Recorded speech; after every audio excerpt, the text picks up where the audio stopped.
Introduction to Law of Evidence. Introduction. The law of evidence is a significant part of the judicial system, irrespective of any nation, which signifies the importance of the role of evidence in any country.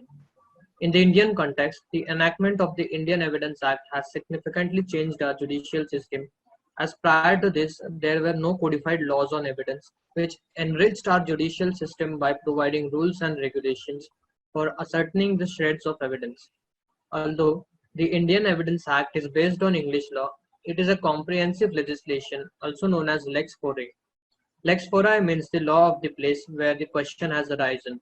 For example, if a question arises on the competency of a particular witness or on the admissibility of a particular fact, it shall be decided according to the law of country where the forum, that is court, exists. Sir James Fitzjames Stephen is called the father of Indian Evidence Act 1872, as he had drafted the Indian Evidence, which was later converted into Indian Evidence Act 1872. Originally, the Indian Evidence Act contained 167 sections divided into 11 chapters and one schedule. But in 1938, the schedule was repealed. Now, the Indian Evidence Act 1872 has a total of 167 sections that are contained in 11 chapters. The Evidence Act came into force from 1st September 1872. It extends to the whole of India. Before the commencement of the Jammu Kashmir Reorganization Act 2019, the Indian Evidence Act was not applicable to Jammu and Kashmir. However, it is now applicable to the whole of India, including the Union territories of Ladakh and Jammu and Kashmir. The fifth schedule, Table 1S, number 44 of Jammu and Kashmir Reorganization Act 2019 provides, in subsection 2 of section 1, word, except the state of Jammu and Kashmir shall be omitted. This act came into force on 31st October 2019. It is well known that the law of evidence is a procedural law and it only applies to the court proceedings. However, section 115 of the act is substantive in nature. It also has some features that provide for substantive law, like the doctrine of estoppel. Sir, should I continue? No. Okay. So there are some important things here which all of you should know, such as the father of Indian evidence law. So it's James Stephen. You can get these kinds of MCQ questions and some general history about the Indian Evidence Act. But before we get into the Indian Evidence Act, I just want to dwell a bit on the word evidence. Do you know from where is it derived? What is evidence? It's derived from evidera, French word, I guess. Yes, good. No, I don't think it's French. I think it's Latin. Okay. You guys can actually check it up also. So it is derived from this word called evidere. Okay. This is a Latin word which means to show clearly, to make plainly certain, to ascertain or to prove. To show clearly or to prove. So this is essentially the literal meaning of the word evidence. And the word evidence includes all the legal means exclusive of mere argument. Note this very carefully. All the legal means, which means it does not include anything illegal, exclusive of mere argument. What does this mean? It means it has to exist completely independent of an opinion or an argument. Because in a criminal trial, in a court of law, you have a lot of arguments also, right? It's innocent until proven guilty. So the word evidence includes all the legal means exclusive of mere argument, which tend to prove or disprove,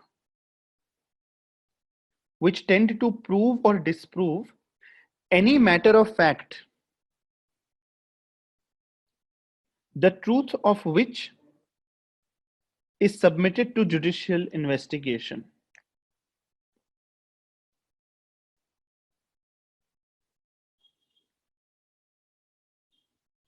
So this is a definition of the word evidence as understood in most modern legal systems.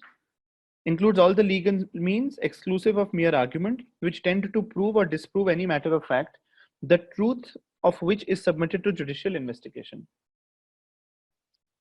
Unless the facts be correctly ascertained, howsoever accurate be the application of the substantive law, the result cannot be free from error. The first and most essential step towards a right adjudication is therefore to ascertain the facts correctly. Why do you think ascertaining facts is important?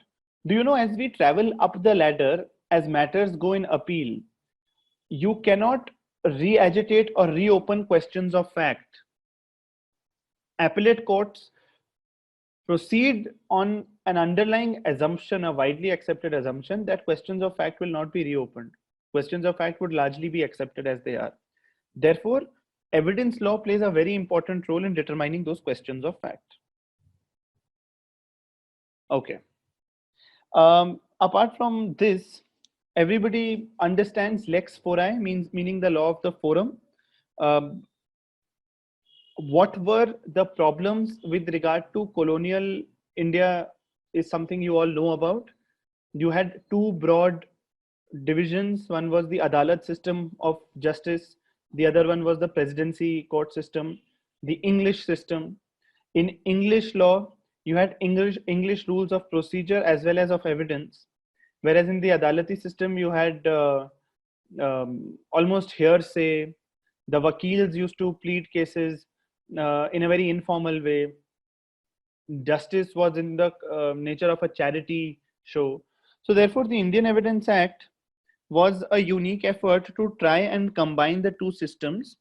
And much like CPC, we will find there are some evidentiary provisions also which carry the best of both worlds and even the worst of both worlds, meaning the English rules of evidence as well as the widely understood Indian rules of evidence. Okay. Apart from that, I think this is good to have a small start. I've given you the definition of evidence, how it is a law of procedure, but now we will actually be seeing even within procedural law how Evidence Act has a unique place for itself. Also, I'll refer to one authority to just tell you a bit about what are the functions of an evidentiary court. What is the function of an evidentiary court? Do you think a court can be non-evidentiary? Do you think a court of law can be non-evidentiary? What does evidentiary mean? What does this mean? Where evidence are not admissible or you are saying court jahan evidentiary nahi hoga wahan evidence is not admissible, right? Evidentiary word, evidentiary court क्या होगी? Evidentiary court वो होगी जहां evidence lead की जा सकती है. मैं ये पूछ रहा हूं, क्या कुछ ऐसी भी courts हैं जहां evidence नहीं lead की जा सकती? Sir, a Supreme Court bench to which a substantial question of law is referred, like a case came before another bench, but the question which was involved in the case had to be decided by a larger bench, and then the constitution bench takes place, and maybe before the constitution bench it is for the exclusive determination of the substantial question of law, then evidence may not be taken. Very good. That's the correct answer I was looking for. Courts of law, जैसे आप ladder में आगे बढ़ते रहते हो, and when courts are grappling essentially with a question of law, not with a, about what is a question of fact, then there's a question of law, then there's a mixed question of fact and law. We can discuss them in detail, but essentially जब आप उन court से deal कर रहे हो जो questions of law से deal कर रही हैं, तो आप एविडेंशियरी कोर्ट उनको नहीं कह सकते. अगर वो courts are talking about, say, evidence of historical practices while dealing with a question of law, even then they are not courts of evidence. They are either acknowledging it or not acknowledging it. They are not a court of evidence in the sense where a question of fact is being determined. So, sir, yes. But case laws are considered, right, in this court. So won't it be a piece of evidence? Considering case laws would be a mixed question of fact and law. Considering case laws would be a mixed question of fact and law. By itself, considering case laws does not mean that a court is only a court of law. Okay. Whereas an evidentiary court can deal with a question of fact. It can also deal with a question of a mixed question of fact and law. Even an evidentiary court can at times deal with a question of law purely, but a court of law which is only dealing with a question of law is not a court of evidence, because evidence is essentially emanating out of the constituents I just dictated out to you. Can anyone repeat those few integral points about what is evidence?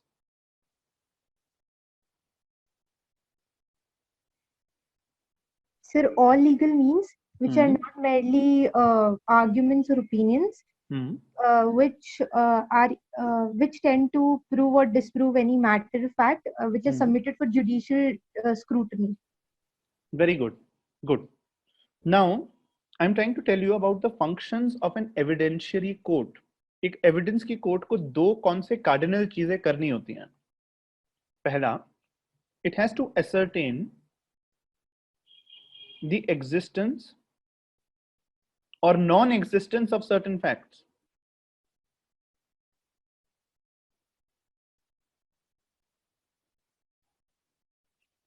दूसरा, it has to apply the substantive law to ascertained facts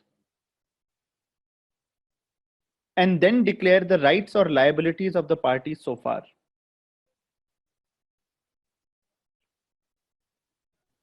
Can you please repeat? Yeah, please repeat. So, pehla, a function of an evidentiary court is to ascertain the existence or non-existence of certain facts. Dusra, to apply the substantive law to ascertained facts and declare the rights or liabilities of parties insofar as they are affected by such facts.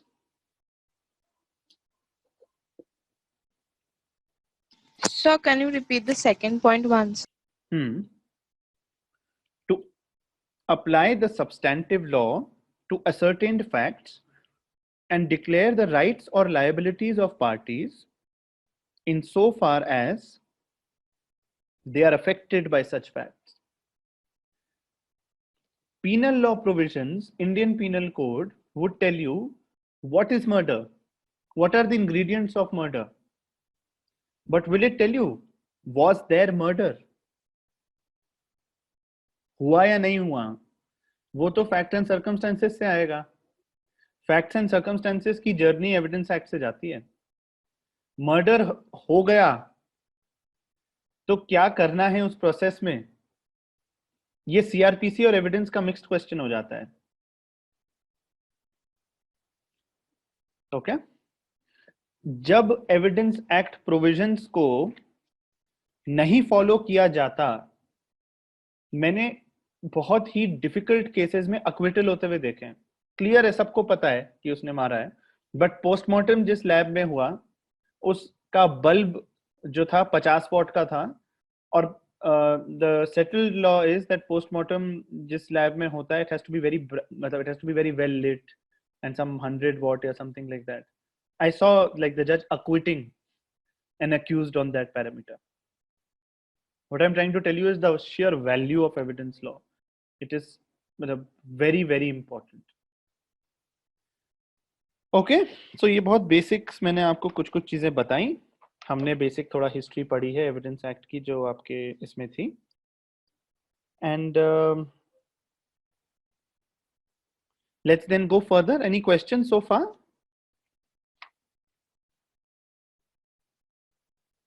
So just to clarify again, basically courts which deal with the question of law are not evidentiary courts, right? Purely with a question of law? No. Okay, but mixed question of law and fact are evidentiary. Yes.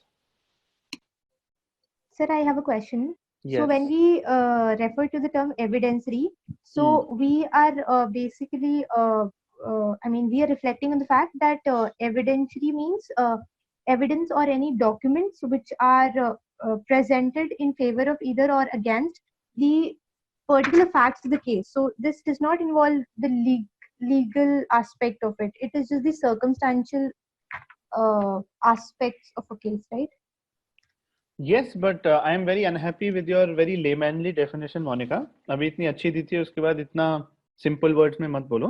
It includes all the legal means exclusive of mere argument, which tend to prove or disprove any matter of fact, the truth of which is submitted to judicial investigation. That is what is evidence. Right? Because what you said was not wrong, but it was vague. This definition covers all the aspects of what can evidence mean. Purpose of the Evidence Act. The purpose of the Act is to consolidate, define, and amend the law of evidence. The primary object of any judicial system is to administrate justice and protect the rights of the people. For administrating justice, every judicial system has to consider the facts of the case and extract the correct fact for complete the justice. It is here that the importance of the procedural law comes into existence, which provides different rules to check the value of the facts produced by law offender and by the victims. The complete corpus juris, that is a body of law. So this is important. Purpose of Evidence Act is to consolidate, define, and amend the law of evidence. Consolidate आप समझे, different court system से आते थे हम लोग, तो उसको एक जगह कर लेना. Define, so that there are some standard set procedures जिसके through हम Evidence Act को, evidence के provisions को approach करें. And amend. Now, why do you think amending a law should be a purpose of the law? Why do you think we have amending the law as a purpose here? So that the law doesn't lose its value with the course of time. Give me an It example. doesn't. Suppose with the coming of an IT Act in this modern world, with the establishment of computers, if there was no procedure for amending Indian Evidence Act, then how could be the such computers, computer-related things would be admissible in the court? Very good, Paliwal, very good.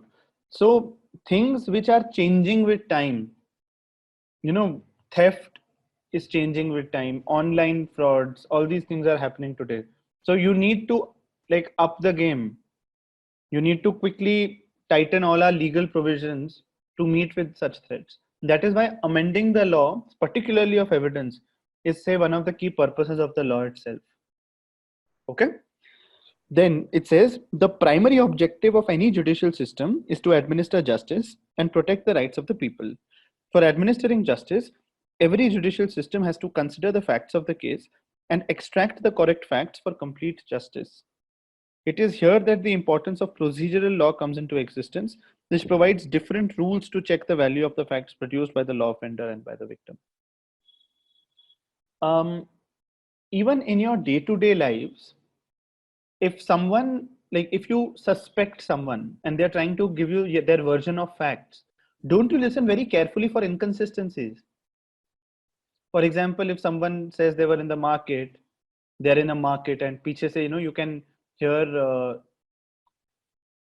some noise जैसे cinema hall में आती है, like there's a picture and वो कह रहे हम market में. Don't you like probe it sometimes कि अच्छा कहाँ पे हो, where are you? And then what is that exercise you are doing in your own mind? In a way, that is the exact exercise which the Evidence Act is doing with every crime to corroborate things. Okay.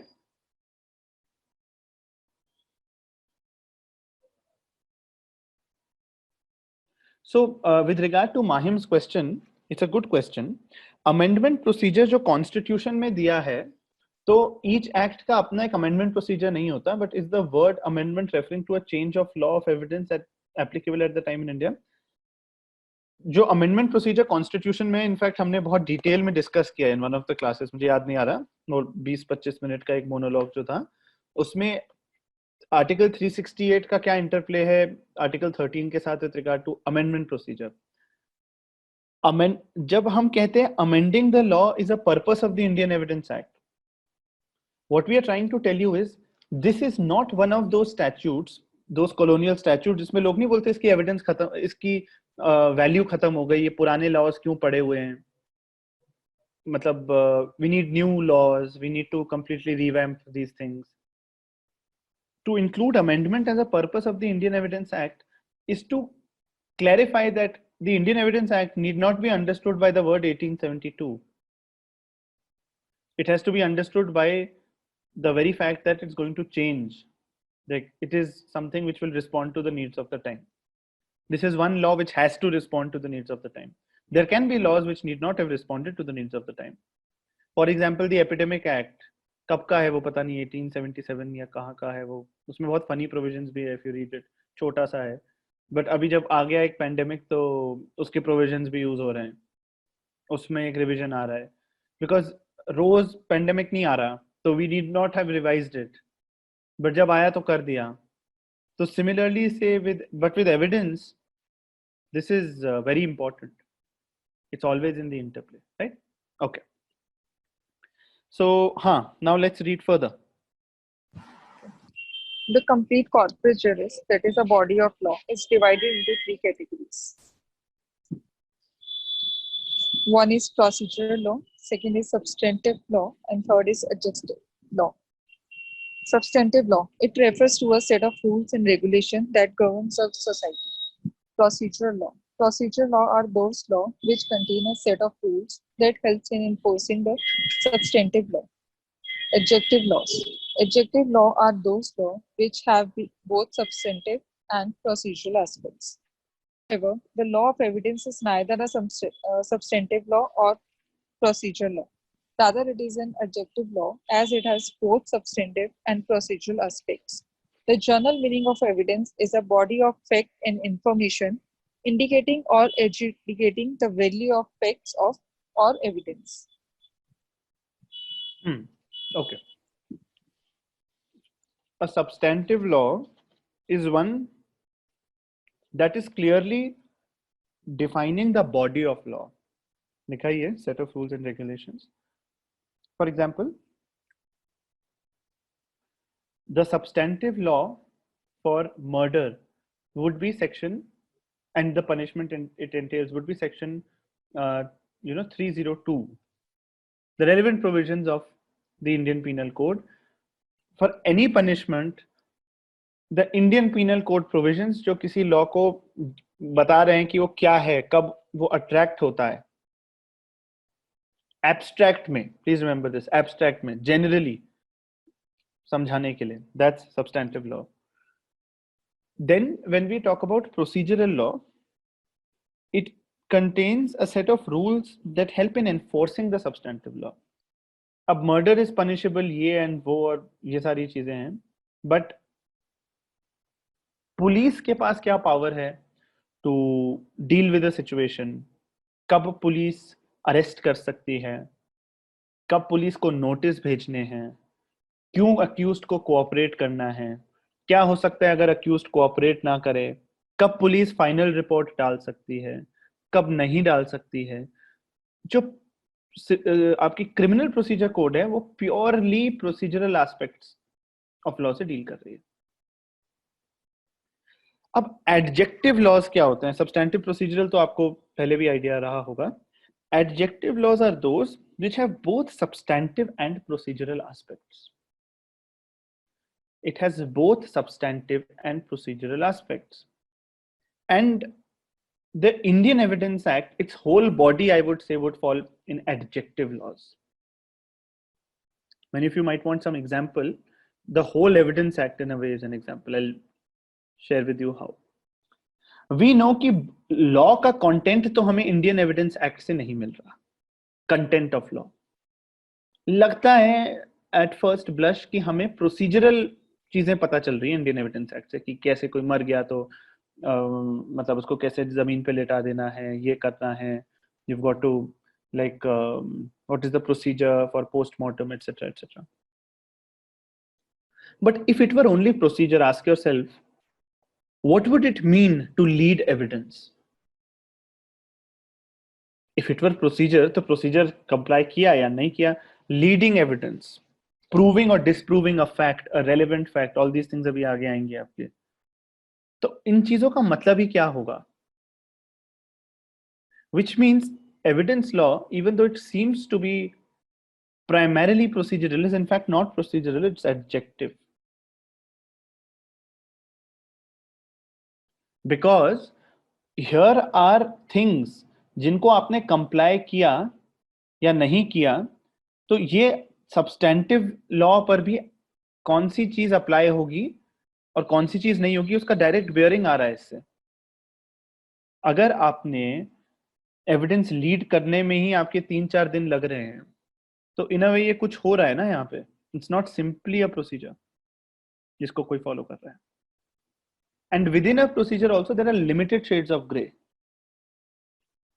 But in evidence law there are many shades of gray, as you will see. So evidence law is adjective law because it has both procedural and substantive aspects. Now, procedural aspects, substantive aspects would be, say, what is a relevant fact would be a substantive aspect. Procedural aspect would be procedure laid down, say, in section 65B for electronic evidence would be procedural aspects. You will, like, हम जब आगे जाएंगे तो आपको काफी material मिलेगा to understand how we are saying this is adjective. But broadly, I hope you know, like, you understand how it's adjective. Any questions on substantive, procedural, adjective? Sir, can we say that Sir, it finally determines rights and liability? Like, suppose if there is no evidence against an accused person, so he's entitled to bail. Like, it is, affecting his right to life. नहीं समझा नहीं. What was your question? I was saying, can we say that, adjective, because suppose there is no prima facie evidence against a person, right? So he's entitled to bail because there is no evidence. That's why it is determining rights and liability of a person. Like, it is a right of that person to be, left free. देखो, rights and liabilities पे जाओगे राजू तो थोड़ा मुश्किल हो जाएगा, क्योंकि rights and liabilities तो सब्सटेंटिव लॉ में भी अट्रैक्ट होती है, प्रोसीजरल लॉ में भी अट्रैक्ट होती है, एडजेक्टिव लॉ में भी अट्रैक्ट होती है. अगर किसी को अरेस्ट कर लिया सनसेट के बाद, एक मेल ऑफिसर ने एक फीमेल को अरेस्ट कर लिया, so that's violation of the criminal procedure code, and that would also entitle that person to immediate bail or whatever remedy that person has. Even violation of procedural law. So rights liabilities के context में मत समझो evidence law को. Rights and liabilities are there in all of these. आप समझो कि कहाँ जो है substantive aspects आ रहे हैं, कहाँ procedural aspects आ रहे हैं, और कैसे evidence law में दोनों आ रहे हैं. अभी तो खैर हमने evidence law किया ही नहीं है, अभी हम शुरू कर रहे हैं. You're just getting like a flavor of things. So just know कि इसमें दोनों हैं, and then as we go ahead you will see इसमें दोनों हैं. Okay? Okay, sir. Thank you. Somebody else was also saying something. Yes, I was asking whether CPC will also come under the ambit of adjective laws. क्या? CPC, like few of the CPC का ये है, there is a whole portion, sections are there जो substantive हैं, then orders are there जो बहुत procedural हैं. हाँ, CPC के कुछ provisions adjective भी हैं, but उस act में इन्हें दो categorizations में उस पूरे legislation को बांटा जा सकता है. broadly बांटा जा सकता है. एविडेंस लॉ में बहुत मुश्किल है, ये एडजेक्टिव ही है वो broadly. So, sir, adjective law is basically an amalgamation where you cannot differentiate as such, right? Yes. Okay, sir. Any more question? Sir ऊपर कहीं मेंशन है कि ये प्रोसीजरल लॉ है और यहाँ पे एडजेक्टिव लॉ. तो देखो, एविडेंस लॉ आपको एक जो इमीडिएट फ्लेवर देता है वो प्रोसीजरल लॉ का ही है, क्योंकि सब्सटेंटिव लॉ क्या होता है हम जो अंडरस्टैंड करते हैं वो इंडियन पीनल कोड है, राइट? जैसे अल्टीमेटली कि ये धारा लग गई किसी पे, ये धारा लग गई, just generally when we look at crime etcetera. How many times do you hear of ये धारा of evidence act लग गई किसी पर? Hardly. A layman wouldn't even know. CRPC still you will know about it. So yes, if someone were to say evidence law is substantive law, they might not be fully wrong. They might not be wrong if they call it procedural law, but they would be most accurate when they call it adjective law. So in your MCQs, you have to say adjective. Background of the Indian Evidence Act. To understand the history or background of the law of evidence, three time periods must be taken into consideration. Those are ancient Hindu period, and ancient Muslim period, and the British era.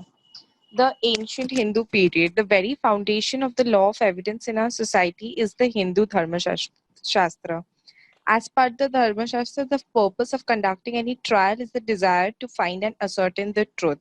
It emphasized that an appointed authority or a judge should ascertain the truth by utilizing his expertise, and he ought to remove the double dealing like a doctor who takes out an iron dart from the human body with the assistance of the right instruments.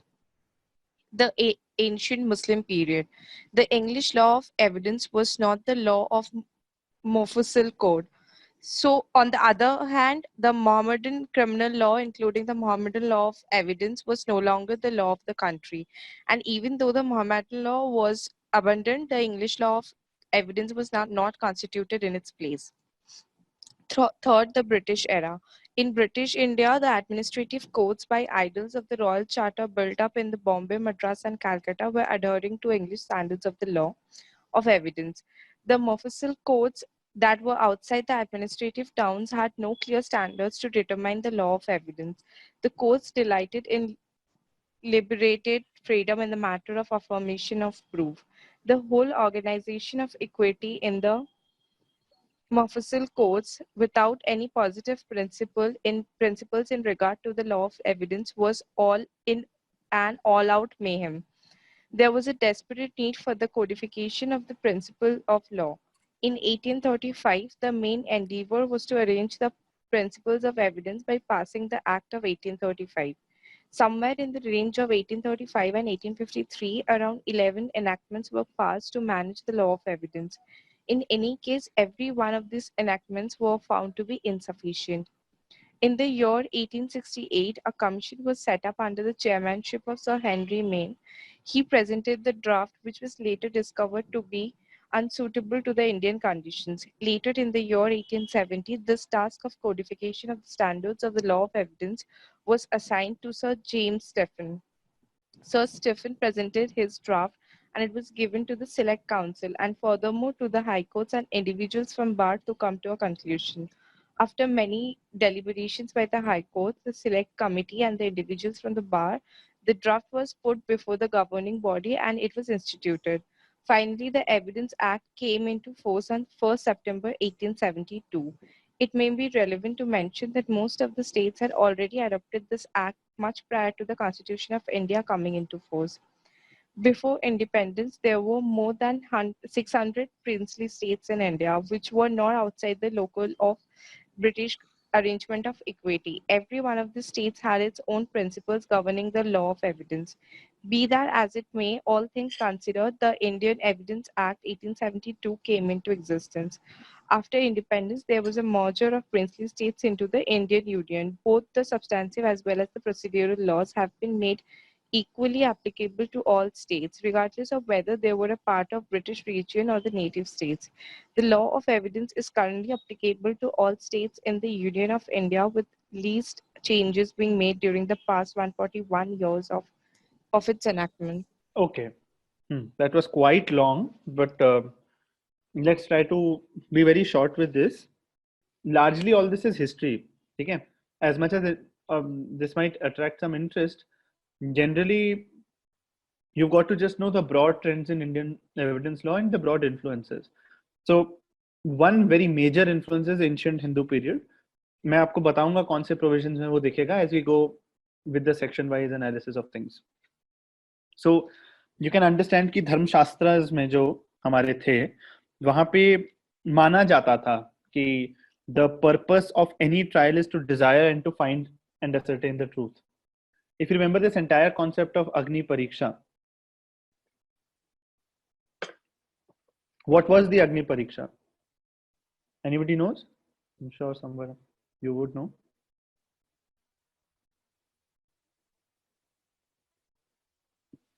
So it was So basically Sita has to go. Sir Ram ji ने सीता से बोला था I think क्या क्यों purpose क्या था बोलने के लिए कि वो पवित्र हैं कि कि नहीं है तो if you look at it the concept the word is still used even in today's day and age the Agni Pariksha of so and so things it is like what we call in English language the litmus test of things. What is a litmus test? What does it do? To extract impurities. A litmus And finds out whether a substance is acidic or basic. Clearly categorizes things. Very correct, both of you. Right? तो Indian evidence law का जो धर्मशास्त्र का influence था वो बिल्कुल यही कहता था ब्लैक एंड व्हाइट इवन आज भी हम यूज करते हैं ना दूध का दूध और पानी का पानी small things so all these things are this effort even in prehistoric legal systems, legal fiction, mythologies, etc., everything to find out the truth. That was the ancient Hindu period के बारे में. When we talk about the ancient Muslim period, तो Mohammedan criminal law में the Mohammedan criminal law, including the Mohammedan law of evidence, was no longer the law of the country, and even though the Mohammedan law was abandoned, the English law of evidence was not substituted. This entire concept of wise men sitting in the court of Akbar, you know, दीवाने खास दीवाने आम, and जो भी justice dispense करते थे वो बड़े knowledgeable लोग होते थे, and जब वकील अपना आर्ग्यू करता था तो उसको कोई भी चीज फैक्ट से प्रूव करनी होती थी, कुछ तथ्य दिखाने होते थे. All this is a part of our folklore of Birbal and Akbar also. Have any one of you like actively followed Birbal and Akbar? कोई है जो उसका कार्टून देखता है जो आता रहता है? No one? बहुत पहले देखे थे. Does anyone remember any one instance of Akbar Birbal you can narrate here so that you can write them in your answer about say folklore of ancient Muslim period as well? Yes, so when Birbal wanted to find a thief or someone and he said the thief has something on his beard and they started checking. Like the one person who had stolen started checking for his beard. Okay. So I remember Sword story. That in a tent there was a sword they all have put, and the Bible said that whoever has actually stolen something, so the sword will get it or something like that. तो उसमें onion लगा था, तो जिसने उसको touch नहीं किया फिर they get to know कि अच्छा इसने टच नहीं किया, so he is the culprit. But I'll tell you, both the stories both of you have narrated, they are more an example of substantive law. Sir, Birbal खिचड़ी वाला example. कौन सा वाला? Birbal की खिचड़ी where he was making a khichdi on a pot very high up the flame to determine whether a person who was standing in the lake, a cold lake all night, could actually obtain the heat of a small diya that was burning very far away. Okay, though I didn't, what I think you are saying, Pratibha, is an example which is more related to evidence law. One example I can give you is there's this very famous story where somebody had given a money lender his entire life saving as something to keep with him as a mortgage and had taken something from him. And वो सारे उसके सिक्के एक पोटली में रखे हुए थे, and the पोटली was tied very well with a seal on the top. Now what happens is that जब वो जाता है वो अपना seal collect करने जो उसने वो mortgage में रखे हुए थे, तो जब उसका काम वो हो जाता है वापस दे देता है मनी लेंडर को, तो उस पोटली से पत्थर निकलते हैं, उसके सिक्के गायब होते हैं. पूरे गायब होते हैं. तो he accuses the money lender and it has to be proven कि money lender ने पत्थर भरे. पत्थर कैसे भरे? जब उस कपड़े की पोटली का seal is intact and everything, ऊपर से कुछ नहीं हुआ है, तो मतलब वो कैसे घुस गए उसके अंदर बिना कुछ करे. Then he really looks at it and he looks at the patchwork and he finds that एक दर्जी है in the royal court जो बिल्कुल अच्छे से ऐसे सिलता है कि वो पैचवर्क ऐसे रिप्लेस करता है कि पता भी नहीं चलेगा पैचवर्क हुआ है, तो कपड़ा फाड़ा गया है. तो something on these lines is, say, evidentiary value of something, right? It's a very famous Akbar Birbal story. I don't know if you can write it or even use it, but I'm just trying to tell you these concepts which we listen to as stories. This is one concept of evidence law, very clearly of evidence law, where you've gone into the nitty-gritties of things to try and ascertain whether something is right or wrong. Did you follow the story? Yes, sir. Yes, sir. Okay, let's come to the British era. British era में जो administrative courts थे and जो royal courts थे वो Bombay, Madras, Calcutta, presidency towns में आए and thrive करने लगे. जो मुफस्सिल कोर्ट्स थे, what are mufassil courts? Does anybody know? Mufassil आपने सुना है? Courts were under Warren Hastings criminal jury, Very criminal good. system of courts. और कौन बताएगा उसके बारे में? What about that? क्या करती थी ये क्या करती थी mufassil courts? What does the term tell you, mufassil? So Mufassil means a small area like a taluka or tehsil. हाँ, वो तो तुम ठीक कह रहे हो, पर जब हम प्रेसिडेंसी टाउन्स की बात कर रहे हैं फिर मुफस्सिल की बात कर रहे हैं, तो इसका क्या मतलब हुआ? Sir, I think it's more like rural districts in ancient times. ठीक है, all of you are not wrong. What I'm trying to tell you Is it like is that court of small causes? contrast it with the presidency towns. Mufassil courts were courts outside the presidency towns or areas outside the presidency towns, जहां पर जो है British writ and British rule of law directly नहीं applicable हो पाता था. यहाँ था वो अदालती सिस्टम ऑफ जस्टिस. यहाँ पे वो एक जो है इंग्लिश मैन के कंट्रोल से बाहर के एरियाज थे जो अपनी मन की करते रहते थे, मुफस्सिल्स. Okay, and हाँ बाकी सब आपने ठीक कहा about mufassils. So the mufassil courts that were outside the administrative towns had no clear standards to determine the law of evidence. यहाँ तो हुजूर जनाब आप कर दीजिए, आपका बहुत अच्छा होगा. बहुत ही रैंडम फैक्टर्स, इक्विटी बेस्ड जो है decisions of law and justice में प्रभावी हो जाते थे. इसीलिए मुफस्सिल कोर्ट्स की होने की वजह से कोई common system of law of वैसे जनरली भी नहीं आ पा रहा था, चाहे सब्सटैंटिव हो, प्रोसीजरल हो, चाहे एडजेक्टिव हो. ओके,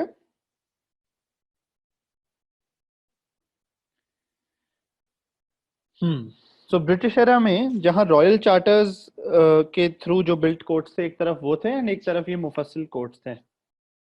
एंड इसके बाद की पूरी ये कहानी है विच स्वागता रेड आउट, हेनरी मेन की, एंड वो कमीशन सेटअप हुआ, उसने एक ड्राफ्ट प्रेजेंट किया. उसके बाद इन 1870 टास्क ऑफ कोडिफिकेशन दिया गया जेम्स स्टीफन को. स्टीफन ने अपना ड्राफ्ट प्रेजेंट किया, फिर उसको एक सेलेक्ट काउंसिल को भेज दिया, फिर हाई कोर्ट्स को, और individuals from the bar to come to a conclusion. Who do you think were the individuals of the bar? Who do you think were these individuals from the bar?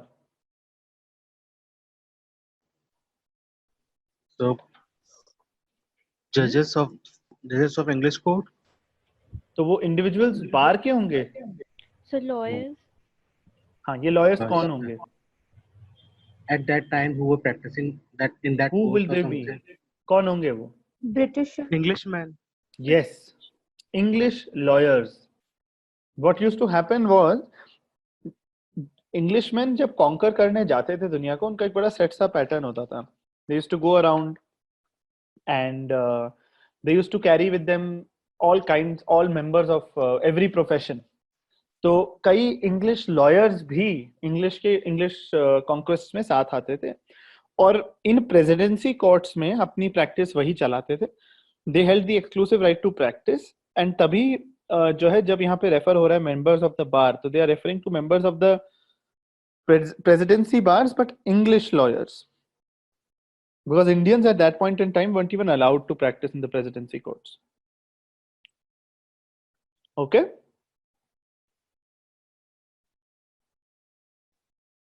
Yes. Okay.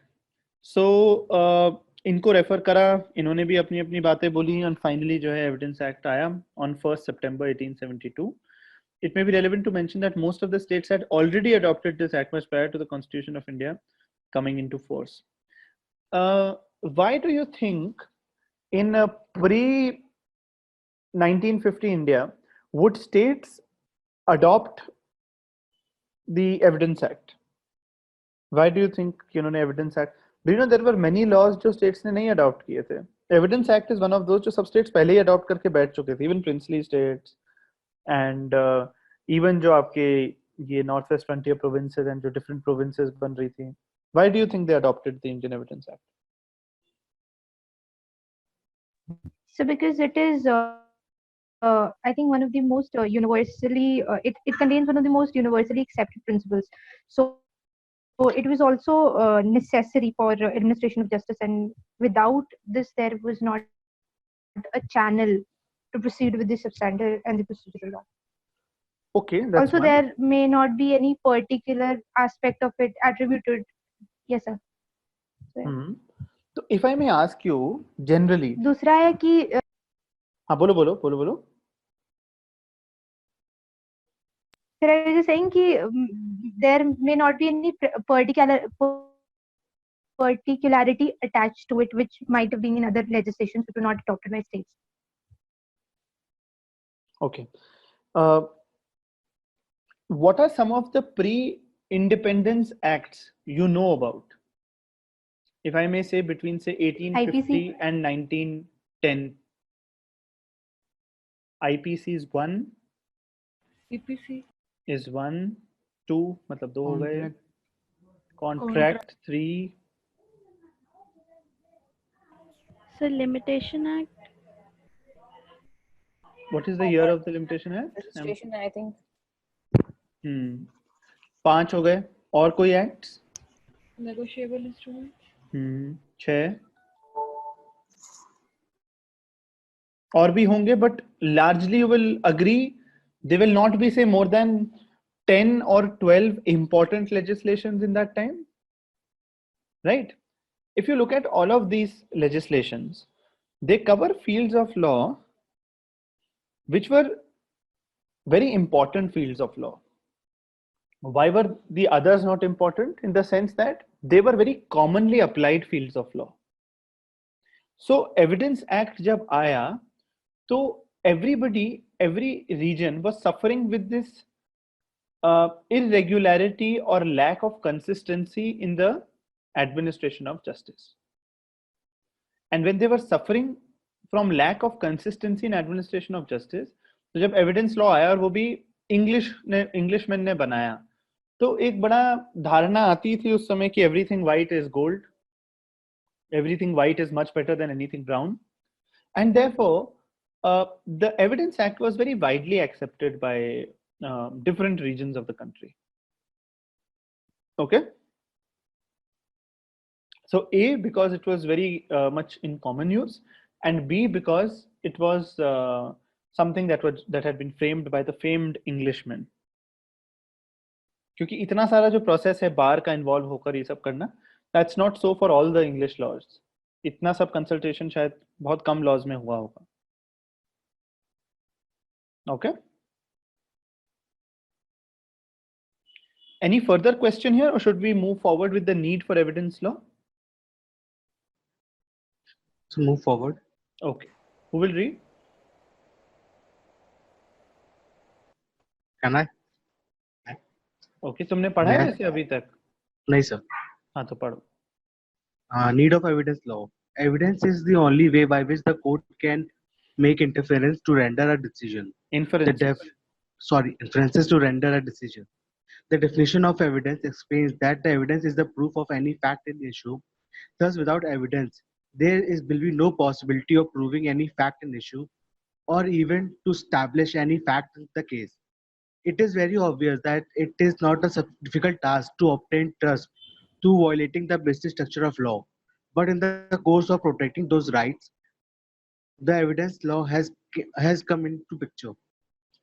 Evidence law provides us the basic principles and rules regarding the collection of evidence. Thus, the process of evidencing any fact or proof should be governed by well-established law in order to accelerate the delivery of a speedy and fast justice.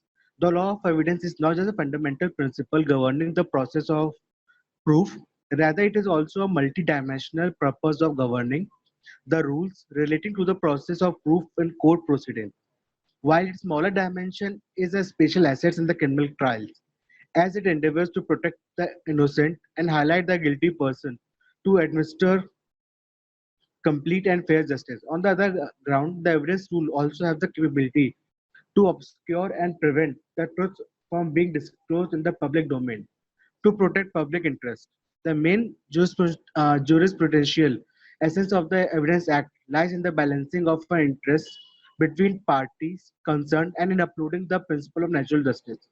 It plays a contemporary role to the various substantive laws. Complementary role. So complementary roles. So what this is trying to tell you is this is a very interesting portion of this module.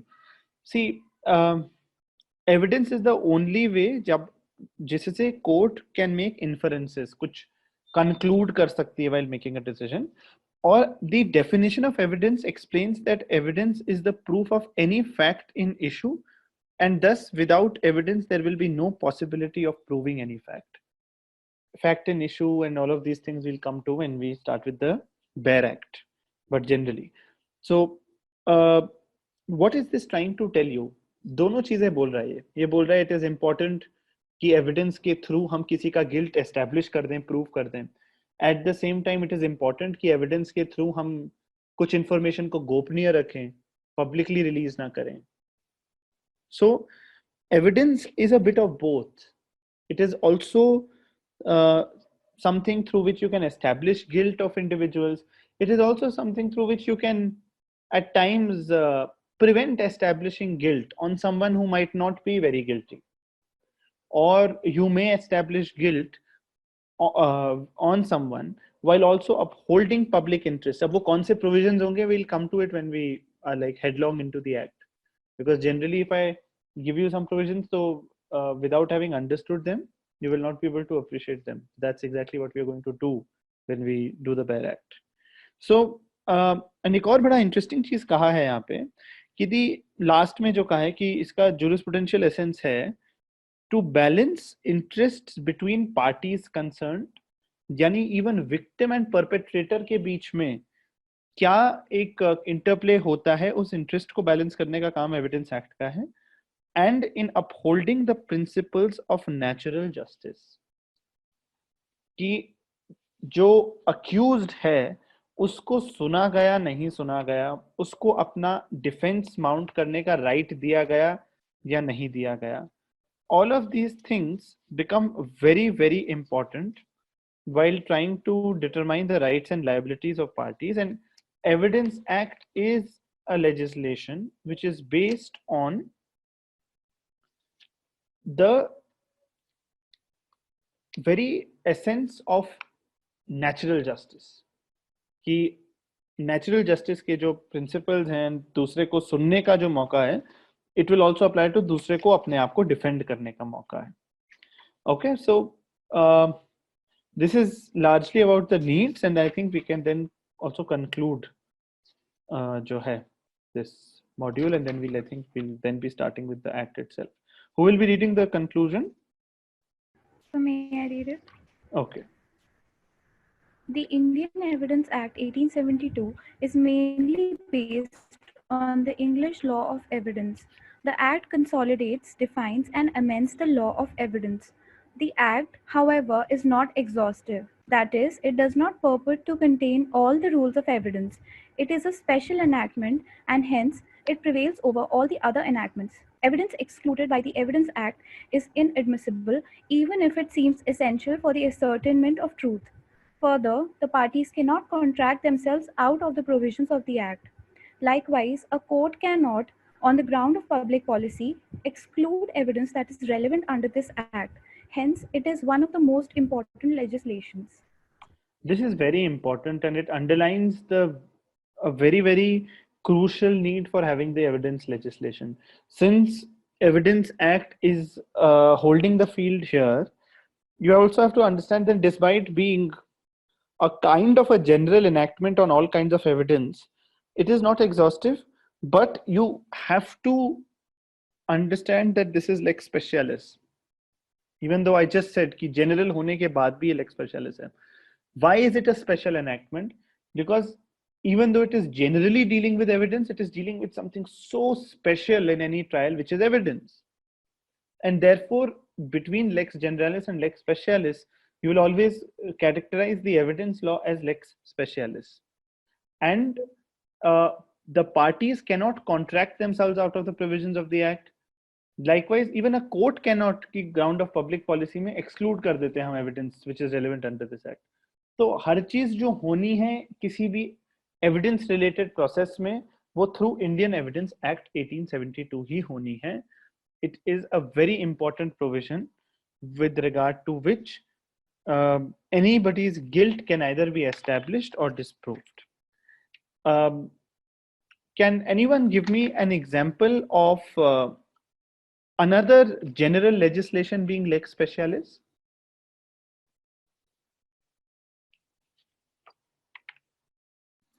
So maybe the Epidemic Act.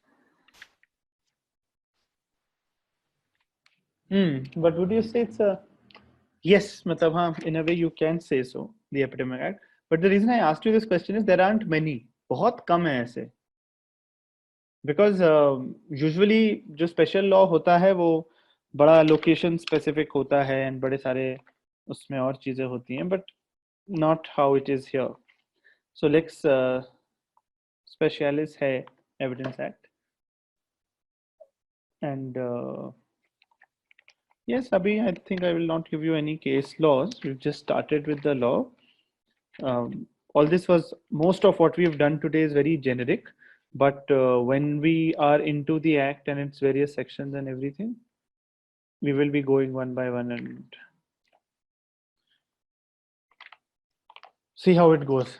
Be very thorough with your LMS material. I think that's good enough and sufficient for this course. अच्छा है. तो आप उसी के हिसाब से चलोगे तो आपका बहुत अच्छा रहेगा.